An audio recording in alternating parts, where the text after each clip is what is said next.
attendons la suite. C'est à Kalambo, à la station de l'ITA. Beaucoup de militaires rwandais en train de circuler tout au bord du lac. On ne sait pas qu'est-ce qui se passe, on ne sait pas ils vont où. Ils sont très bien habillés en tenue militaire FARDC.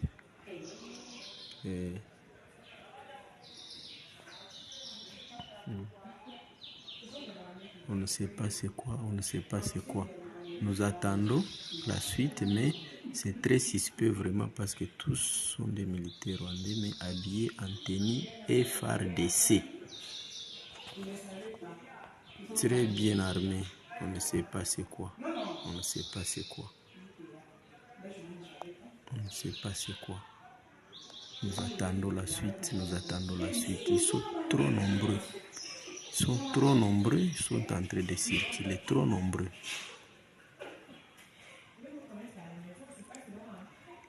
Vous les voyez? Vous les voyez? Vous les voyez? Nous sommes dans l'insécurité ici. C'est à Kalambo, à la station de l'ITA. On ne sait pas qu'est-ce qui va se passer. Mais bien armés, habillés en tenue militaire et FARDC. On ne sait pas c'est quoi. On ne sait pas.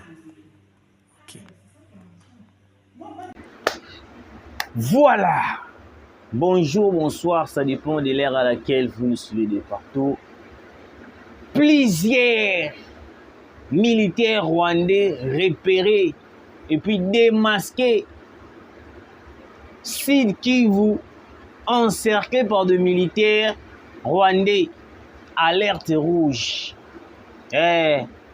Museveni vient de nommer son fils chef d'état-major. Complot contre la RDC déjoué. Très chers abonnés, bandeko na biso obo kolanda biso de partout. Plusieurs militaires rwandais en tenue FARDC selon cette vidéo, bien armés, vit à Kalombo, à la station ITA, dans le territoire de Kabare au Sud Kivu.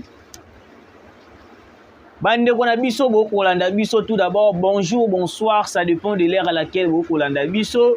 Makelele bo koyoka oyo ezali mwa mbula nde ekuti biso en pleine émission déjà tout démarraki. Autrement ko sala ya kité to lobi kaka to continuer to pesa bino information parce que boyebi ces derniers temps tout ça li ba directé ces derniers temps to informer bino tion to lobaki lelo coûte que coûte quelle que soit la pluie et beti ndenge nini. Il faut informer Baïmbo Canabiso, il faut alerter le gouvernement congolais et puis service de sécurité. Tout d'abord, très chers abonnés, information Moussou Sedali Ouganda, le fils de Kaguta Museveni, nommé chef d'état-major de l'armée ougandaise. Toujours très critiqué par sa position face à la guerre dans l'est de la RDC, et dans la région va désormais conduire l'armée de son pays.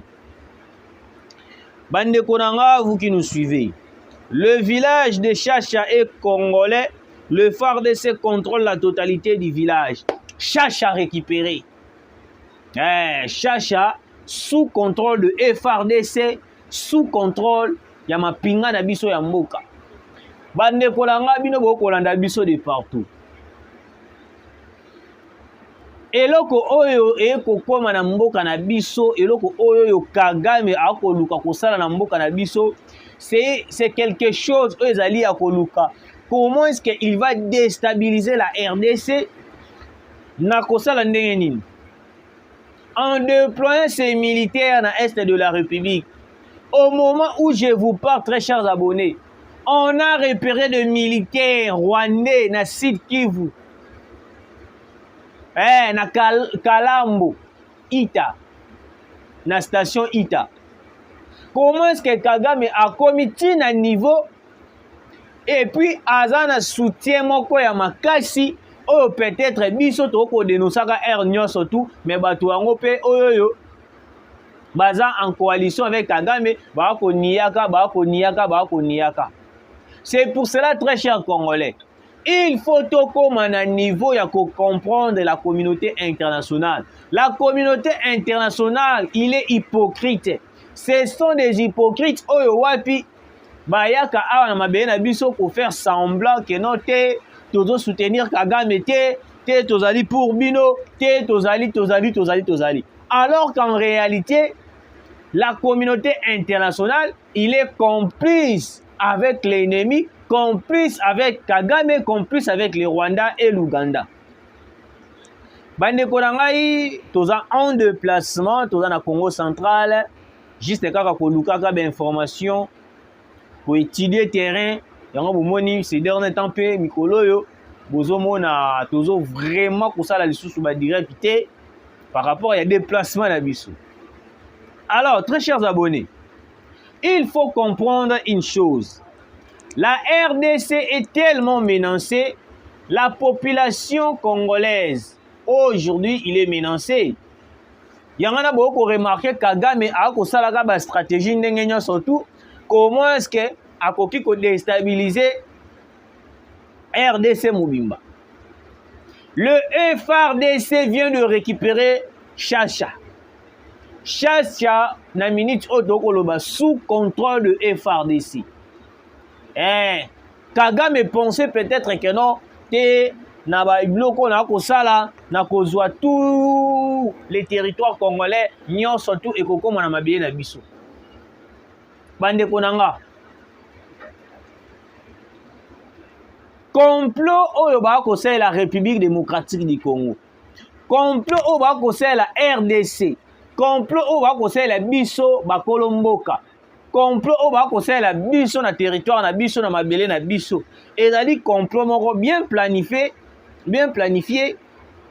parce que aujourd'hui la République démocratique du Congo a na richesse oyo peut-être bato oyo bazali na libanda ba ko comprendre te richesse wana et ko senga ndenge nini et ko sala ndenge nini il faut récupérer richesse ya République démocratique du Congo. C'est pour cela beaucoup remarquer que non bazo luka de vases moyen ndenge nya surtout comment récupérer mabele à est, mais le FRDC et le Wazalendo baza ko bongama ndenge nini ya koyeba na nini ko coincer projet nyonso ya Munguna. Et puis au moment où je vous parle, une opération commando est ko salama par rapport à nini, par rapport à Mobondo. Des grands leaders Mobondo sont arrêtés. Des grands leaders ya Mobondo sont arrêtés. Alors, bazala qui arrêté na pont Kwango. Bato ya ba Mobondo, des grands leaders ya Mobondo. N'est-ce pas que Mobondo wana ezalaki ezaba milice o ezalaki ya régime passé. N'est-ce pas Mobondo wana ezali bato oyo bazalaki baza ba fruit ya régime passé parce que na régime ya Hippolyte Kanambe Kazemere neto mona place o wapi ba milice babota mela biso lelo o wapi to ko comprendre les sous-soutés. Très chers Congolais, en réalité, avant d'entamer tous ces sujets, tous on a un sujet la biso oyo ezali yaba M23 armée rwandaise repérée na Kalambo. Excusez-moi parce qu'il y a un tâtonnement à Kombo. Kalambo. Le M23 aujourd'hui, bazomo na bazan a difficulté par rapport à FRDC neza ko sala ba progression. On a tous vu comment est-ce que l'opération de récupération de Rwindi oyo wapi Kagame a commis ko patapata misu. Parce que au moment où je vous parle, Kagame est en difficulté par rapport que non, les dialogues au nyonstu ya bande koluka à chaque fois. Le président Félix Antoine Tshisekedi a lobby, pas question de dialoguer avec le Rwanda. Parce qu'en réalité, le M23 c'est Kagame. En réalité, le M23 c'est Paul Kagame, c'est le Rwanda. Alors que na Kalabane Koko Sabiso ke ote M23 Wilingo Mabertin Bisimwa. Non. Les M23, en réalité, comme le président Félix Antoine Tshisekedi avait dit, c'est une coquille vide. Oh, les M23, ezali Kagame Yemoko. Bako Sabi sauté, très cher Congolais, M23, c'est Kagame. C'est pour cela, rencontre, la ministre des Affaires étrangères, Christophe Lutundula, na Luanda, bakutani na gouvernement rwandaise.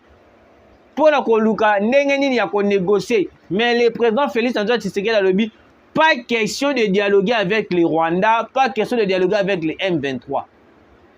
Match baluki.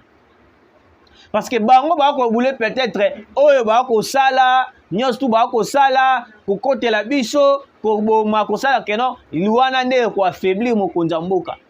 Le président de la République, il est déterminé de finir la guerre à l'est de la République. Alors, pour finir la guerre, ezana baba stratégie o esenga rapona ko silisa guerre et puis ezana ba stratégie o ezo senga keno guerre wana esila. C'est pour cela que vous remarquez que non, les gens au bazar pour entourer Bisso, la plupart au bazar pour entourer Bisso, ce sont des gens au Yowapi. Déjà, ils sont corrompus par la communauté internationale. Déjà, ils sont corrompus par Kagame. Déjà, ils sont corrompus na badongolo miso o baluka kambo kanabiso. Alors, ça sera impossible yako avancer avec bato o nyos tu bali ba infiltrer na kata mboka na biso. Yango omoni na minute oyo ba traître nyos tout oyo bako baza ko espionner mboka ba ko zoka ba information mboka ko pesaka libanda ko pesaka les M23, ils seront arrêtés et puis exécutés. Nous alertons le service de sécurité. Il faut que bolande la makambo oyo. On a repéré le militaire rwandais M23 na kati wapi na Kalambo. Place wapi bako déambulé, bazo préparé pour attaquer la population. Bazo préparé pour attaquer la population. Les M23 aujourd'hui, baza kobanga parce que bamoni déjà comment est-ce que l'armée congolaise est monter en puissance. L'armée congolaise est komata et puis avec le soutien de la Russie et puis le soutien ya ba pays mususu ezali tout autour na biso ne yango e kokoti sa faiblesse na kati ya nini oyo na kati ya Rwanda. Panique totale après avoir kokota kosala opération ya ko récupérer Chacha et puis Windi Kagame abengi Museveni. Place wapi Museveni amoni pas moyen bazui ba nommé mwana ya Museveni nommé chef d'état-major. Pourquoi bamoni que non na stade auto kenango ezo senga nini biso moko toyeba na ko gérer makambo nyonso tout. Parce que nous risquons que non, toté batumususu ba gérer ba poste wana et puis en retour bato wana ba yeba na ko balukela biso eza ndenge moko ndenge coup d'état oyo ngaki salama na Rwanda. Coup d'état ngaki salama na Rwanda. Garde républicaine ya Kagame ba yebi ko corrompre ye pour na ko nini ko déstabiliser Kagame ko empoisonner Kagame. Tant ba ba repérer ba kangie ne place wapi avouer ki nyonso tout oyo alingaki asala.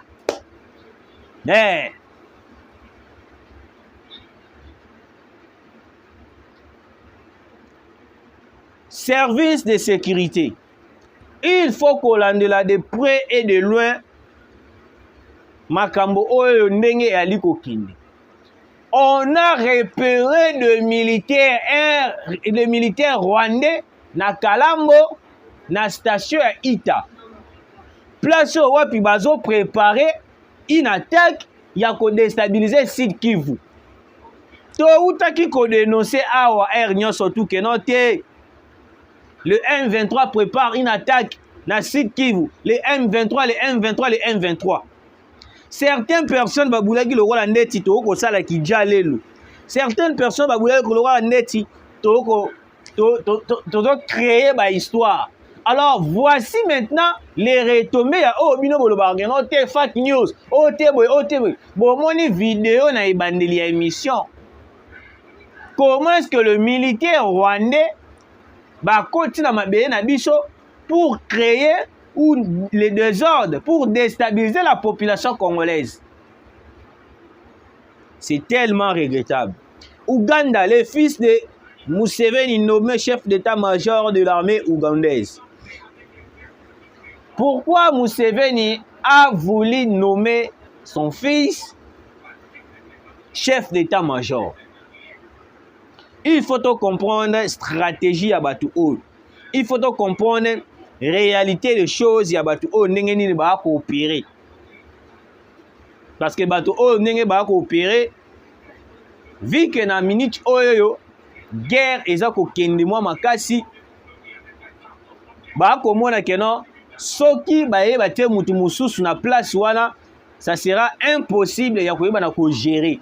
Parce que ba ko banga coup d'état. Ba ko banga baza la déstabiliser, ba ko banga nini la communauté internationale et bana ko balukila bango. Parce que jusqu'aujourd'hui le plan o ezalaki ya ko yeba na ko envahir RDC Mobimba et zoko zalaka déjouer. Museveni, le père formateur de Kagame. Quand on vous disait que non, l'Ouganda aza hypocrite ndenge moko na Rwanda, certaines personnes bane ko penser te bane ko ndimati.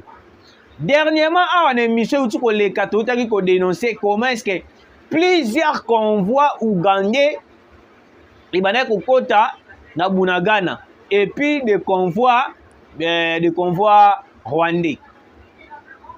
Oyo wapi ba yepi ko sala biso déclaration ba lobito il faut ba annexer Bunagana. Et comme ya bango et le na mabele na biso. Vous voyez à quel point Kagame na Museveni ba komi na niveau ya koyeba la ko créer des ordres na mboka ya bato. On avait dénoncé ici plusieurs convois militaires ougandais, rwandais et kokota na Bunagana.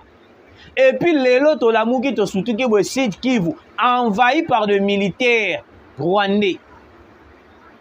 Et puis, bonne nouvelle, Nabiso Ezali, que non, le FRDC vont déployer des drones et puis des avions de chasse Sukhoi 25 pour neutraliser tous les M23 au Bakoko Tanasit Kivu. Parce que plein Kagame Ezalaki, bataké Nord Kivu, bataké Sud Kivu. Pour épée Samokonzamboka, faiblesse, il va négocier. Parce que jusqu'à présent, le président de la République a résisté à la négociation avec le M23. Parce que négocier avec le M23, ils allaient accepter les brassages mixages au sein de l'armée, accepter que le Rwanda puisse envahir l'Est de la RDC. C'est le souci de la communauté internationale. C'est le souci de l'Union européenne. C'est le souci de l'Union africaine. C'est le souci. Bazo Lukanenge surtout balobi non. Il faut que non la RDC a cédé ba parti na ye nyo surtout o ezali na ba minerai ba yeba na pe ko bénéficier yango na ba pays mususu. Eza eloko o bango ba ko luka. Alors ceux qui biso to ko résister ndenge to ko résister boy. Ils ne laisseront jamais la RDC tranquille. Yangana il faut to comme à niveau, il faut to continuer ko dénoncer.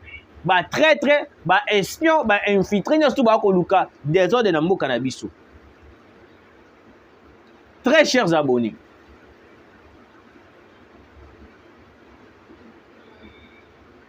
les villages de Chacha et Congolais, le FARDC contrôle la totalité du village. Les M23 Oyo Wapi, à chaque fois, ils allaient qui village na biso moko, bazu ba récupérer yango, bazu ba sali yango esali, ba bomi population, ba massacrer population, ba sali o esengeli ba sala. Aujourd'hui, grâce à l'armée congolaise, Oyo Wapi Mokonza Mboka a pesi biso armée moko kitoko, parce que dans le régime ya kala, tout le monde a placé au Wapi armée na biso, ils allaient na valeur te, armée na biso ils allaient qui sous na expérience te, armée na biso ils allaient qui sous na avancement te, armée na biso ekomaki affaibli, armée na biso ekomaki anéanti par rapport na ba avancée oyo tozomona lelo na oyo ezalaki ya kala. Nous comprenons que non, l'armée lelo est retrouvée ba valeur na yango, armée lelo est retrouvée avancement na yango, armée lelo est retrouvée kitoko na yango. Parce que lelo na régime ya Kabila tout mona ki wapi armée na biso ezalaki affaibli, infiltration ezalaki makasi na kati ya armée. Kabila avait trouvé la solution ya ko signaler biso ba accord, les accords hypocrites, les accords oyo ezongisa Congo sima, oyo lelo tokomi ko déclarer, tokomi ko souffrir, tokomi ko lela. Nyonso wana ezalaki ba retomber ya Hippolyte Kanambe Kazembere. Il a fallu plus de temps pour te comprendre que non, Kabila était un étranger. Kabila avait signé des accords avec les Rwandais pour épesser mbano, batika ba minéré, mususu epai na ye, ekotaka ba bénéfice na yango, ekotaka na ba compte na ye, et puis ba minéré mususu ekendaka na Rwanda, Uganda, et puis na ba mboka mususu na communauté internationale. Yango bomoni pendant que la reine de Kabila ezalaki, totikala komona te Kabila atelemela Kagame, Kabila atelemela le M23. Donc a Kenya a signé ka ba accord, mamoro a calme koti yango bomona certains politiciens ou certaines personnes au bané ko soutenir Kabila, banako le bateo pendant règne ya Kabila, guerre ezalaka te, massacre ezalaka te. Non, c'est faux. Il y avait la guerre pendant la règne de Kabila, mais pour terminer cette guerre, ou pour mettre pause, en pause cette guerre, Kabila azalaki poussé à signer ba accord, oyo yaki epesaki Congo libungi. Congo ekomaki exploité par tout le monde, exploité na communauté internationale, exploité par le Rwanda. Biso moyo to bande ko bénéficier na ba minéraux na bisoté. Vous voyez comment est-ce que Kabila azwaki mboka na biso atindi yango na maboko ya batu oyo yo biso tozalaki ko penser te. Sur ordre du commandant suprême de FARDC, une opération spéciale de FARDC est en cours contre la milice de Mobondo. Des grands leaders Mobondo sont arrêtés au pont Kwango. Plusieurs autres tués. Nous y reviendrons avec force et détails dans les heures qui suivent. Bah Mobondo, plusieurs Mobondo sont tués. Des grands leaders Mobondo aux arrêts. Match Baluki. Milice o Kabila memela biso awa. O esalaka désordre na mboka na biso. Une opération commando siko elingi esalama mpona bango. Parce que pensaki peut-être que non, quoi affaiblir gouvernement congolais, quoi affaiblir le président de la République. Yango to bane ko dénoncer awa que non, na maluku kuna il y a des fausses, ou soit il y a des faux mouvements où eza ko lika kuna na maluku. Parce que présence ya ba M23 ya ba Rwandais eza tout autour de Brazzaville. Yango na bomoni Sassou Nguesso a libéré qui facilement parti wana ya kopesa ba Rwandais oyo bayeba na ko exploiter ba champ, bayeba na ko sala bilanga. Alors que le plan ezalaki ya ko sala bilanga te. Le plan ezalaki ya nini? Va créer une forme de désordre, une forme ya ko déstabiliser RDC à travers Brazzaville. Ba côté limba moko maluku ou soit ba côté à partir à Bichi ba bimba moko Gombe. Les milices de Mobondo aujourd'hui est commis milice moko oyo wapi la plupart au baza ko participer na kati ya milice wana ce sont des Rwandais. Ce ne sont pas que conflit teke yaka non. Wana ezalaki mascarade ya kosa la population congolaise. Mais en réalité, le milice Mobondo, ce sont des Rwandais.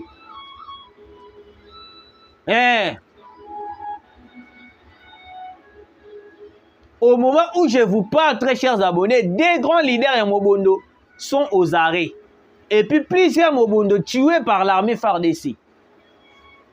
bango balobaki ke oyo te tokende kozwa bakisi tokende kozwa boye. Non, l'armée eza armée. Bino bouti bozwa bapaya, bouti na Rwanda, bouti Uganda, et puis boye na mabele ya batu, bokomi koluka, bo créer, bokomi ko imposer armée mboka ya batu. Ça ne se fera jamais. La RDC est pour les Congolais et restera pour les Congolais.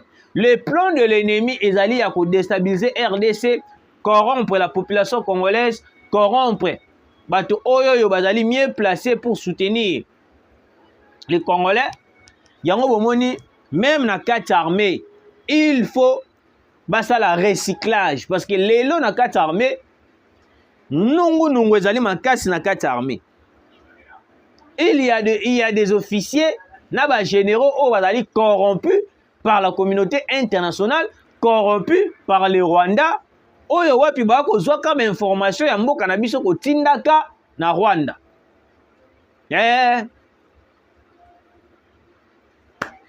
Voilà, très chers abonnés, automato expliquer bino yangwana. Vous s'abonner massivement pour comprendre que non, la fatigue y a voyage, nezo sala biso boye. Mais to conseille la bino direct pour vous expliquer la réalité de toutes choses. Ndenge nezo leka. Vous s'abonner massivement pour commenter, pour partager, pour ça la biso vrai bien to kutani. Le deuxième secteur encore qui fait entrer encore beaucoup d'argent, c'est le secteur de la télécommunication. Dans ce pays, nous avons 4 réseaux. Vodacom, RTL, Orange, Africell. Aucun de ces 4 réseaux, allez, je dis, n'appartient aux Congolais. Aucune. Vodacom appartient aux Sud-Africains. RTL appartient aux Indiens. Orange appartient aux Français. Africell appartient aux Rwandais. Qu'est-ce qui appartient aux Congolais? Rien. Cela veut dire encore quoi? Toutes les communications que nous effectuons dans ces pays, c'est contrôlé par ces étrangers.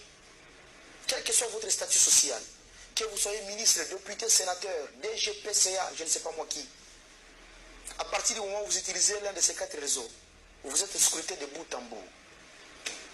Vous voyez encore un autre danger.